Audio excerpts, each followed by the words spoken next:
Good morning. It's Wednesday, the 7th of May, and just getting ready to head over to the first session of the NGS Conference today. It's a general session, and then later today we'll have more individual sessions on specific topics. So we'll see how it goes, and I'll bring you all along. The fountain as you walk into the Marriott's lobby in Richmond. The session's going to be, it's in the grand ballroom. It's on the evolving library, planning and adapting to meet the needs of the 21st century researchers. That's what we're going to be hearing about this morning.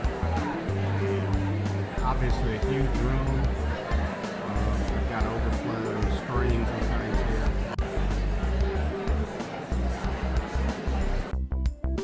Okay, so I'm back in the room now after a long day of being at the conference. So thought I'd review some of the events of the day.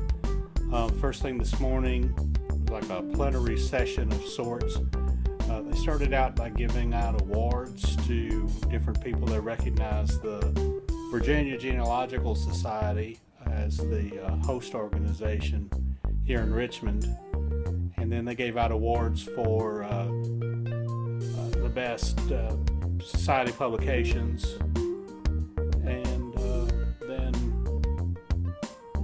Dr. Sandra Treadway talked. She's from the Library of Virginia, the director there, and she talked about the evolving role of their library, how things are going to change over the coming years.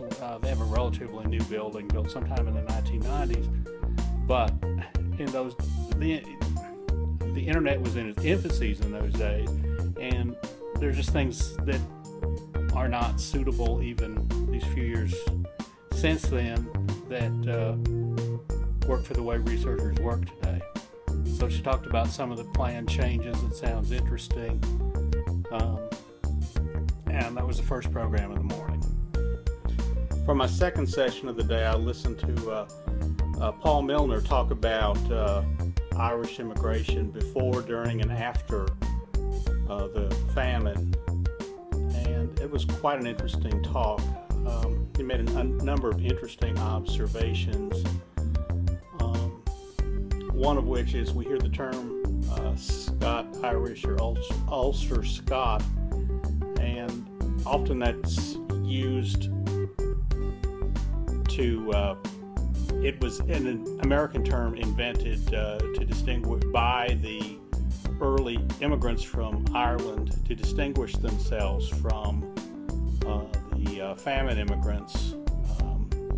It's like, hey, wait a minute, we've been in this country for a long time. Why are you discriminating against us? We fought in the Revolutionary War.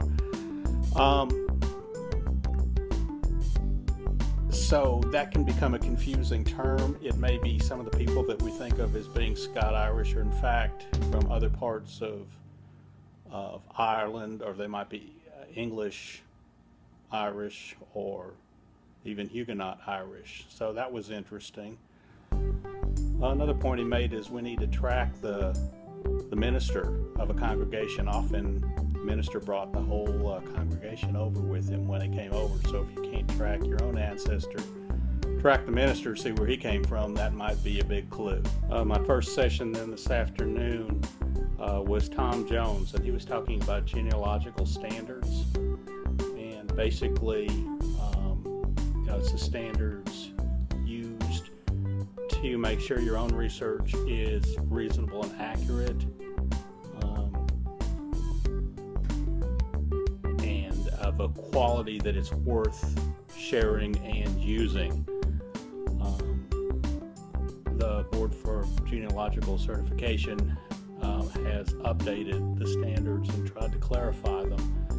In the past, a lot of people thought they were just for people that wanted to be certified, or they were only used if you're trying to be certified, whereas in fact they're really for any genealogist who wants to have a quality product, a honest product, and that's worthwhile to know about these things. My final program this afternoon was mining the destination data put on by David Rancher from Family Search.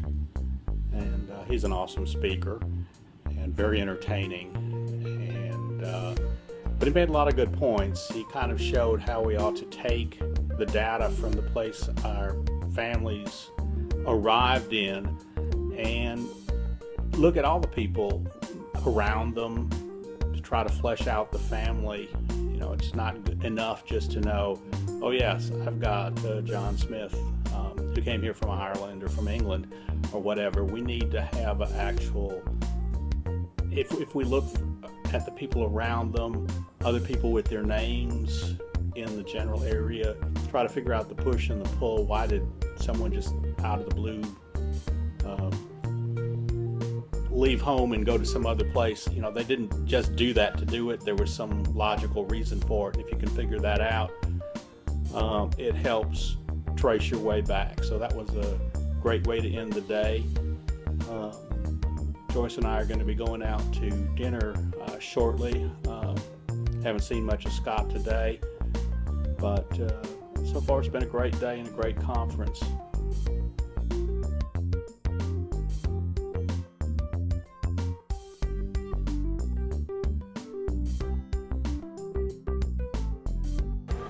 Okay, so I'm back at the Library of Virginia. I'm in line to get a library card so I can use the collection.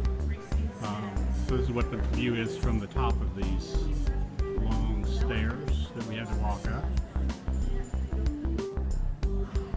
This is the first page of the Hope family pamphlet by Robert Hope. It's one of a few copies that exist. It's here in